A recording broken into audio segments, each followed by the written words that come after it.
Divorce নিয়ে কিছু কথা শুনে যান, নিঃসন্দেহে এই আপুর কথাগুলো বাস্তবতার সাথে মিল আছে। ডিভোর্সি নারীকে কেউ ভালোবাসে না, তবে ডিভোর্সি পুরুষকে সবাই ভালোবাসে। তার কারণ কি জানেন? আমি বুঝিয়ে বলতেছি।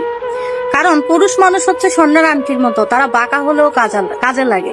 আর মেয়ে মানুষের একটা ডিভোর্স হয়ে গেলে আর কোনো দাম থাকে না। কারণ সমাজে ডিভোর্সি মেয়েদেরকে মানুষ পছন্দ করে না, তারা ভাবে যে ডিভোর্সি মেয়ে বলতেই খারাপ।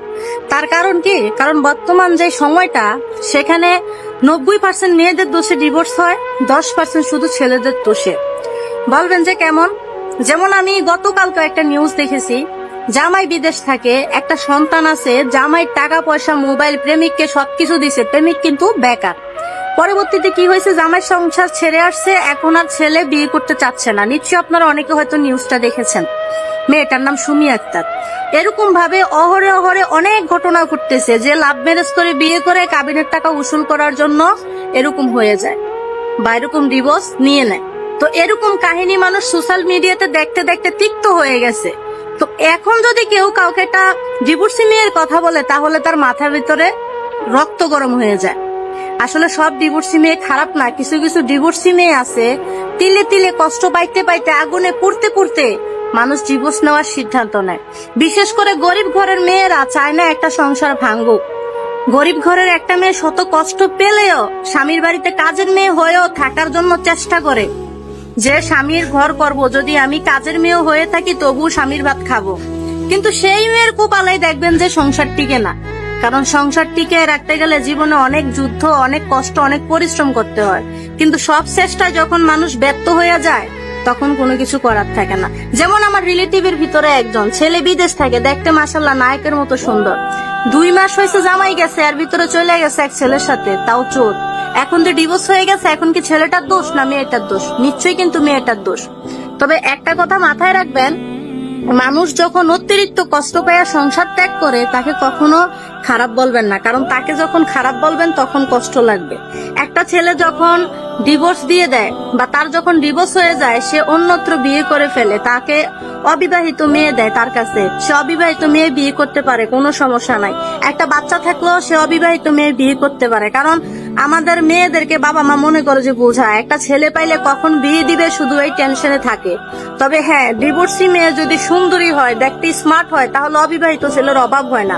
অবিবাহিত ছেলেরা বিয়ে করতে পাগল হয়ে যায়। বর্তমানে যার রূপ আছে, যার সৌন্দর্য আছে, যেই মেয়ে সুন্দরী, সেই মেয়ের বিয়ে যদি 10টাও হয়, তবু তাকে অবিবাহিত ছেলেরা বিয়ে করতে দ্বিধাবোধ করে না। মানে মিনিংসটা বুঝতে পারছেন? আর দেখা গেছে যে একটা ডিভোর্সি মেয়ের বাবা যদি ধনী হয় বা বড় লোক হয়, তাহলে কত ভালো ভালো সম্বন্ধ আসে, কত ভালো ভালো পরিবার আসে, যে বিয়ে একটা হয়েছে তাতে কি হয়েছে। কিন্তু যেখানে একটা অবিবাহিত মেয়েকে বিয়ে দিতে কষ্ট হয়ে যাচ্ছে, সেখানে বাবার বাড়ির দাপট আর অর্থ সম্পদ টাকা থাকলে বিয়ে দিতে কোনো সমস্যা হয় না।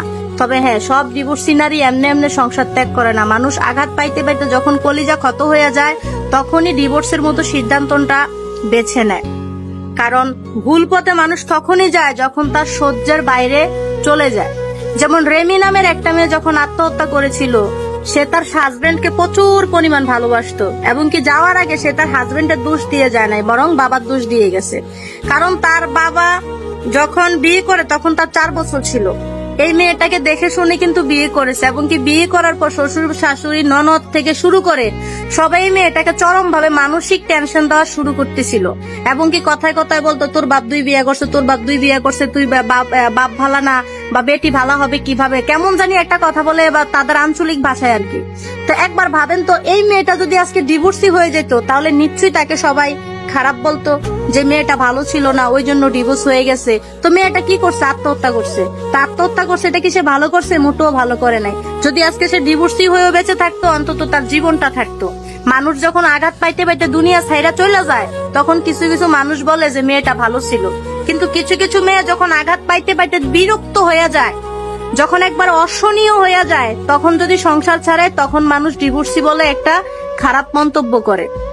আসলে বাস্তব জীবন কে কিভাবে কাটাবে, কার কিভাবে যায়, একমাত্র সেই জানে যেই যে অবস্থানে থাকে।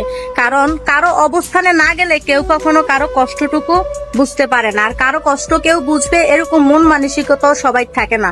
কষ্ট বুঝার যদি মন মানসিকতা সব পুরুষ বা সব পরিবারের থাকতো, তাহলে পরের মেয়েকে কেউ কখনো কষ্ট না দিয়ে নিজের মেয়ের মতো করে আপন করে রাখতো। বাস্তব জীবন যে কতটা কঠিন সেই জানে যে যেই জায়গায় থাকে। বর্তমানে আমাদের সমাজে ডিভোর্সি মেয়েরা হচ্ছে অযোগ্য, অসম্মানের। একটা ডিভোর্স হওয়া ছেলের যতটা না সম্মান থাকে, আমাদের সমাজে বর্তমানে একটা ডিভোর্সি মেয়ের ততটা সম্মান থাকে না। ডিভোর্সি মেয়েদেরকে ছোট করে দেখা হয়। সত্যি এই আপুর কথাগুলোর মধ্যে নিঃসন্দেহে বাস্তবতা লুকিয়ে রয়েছে।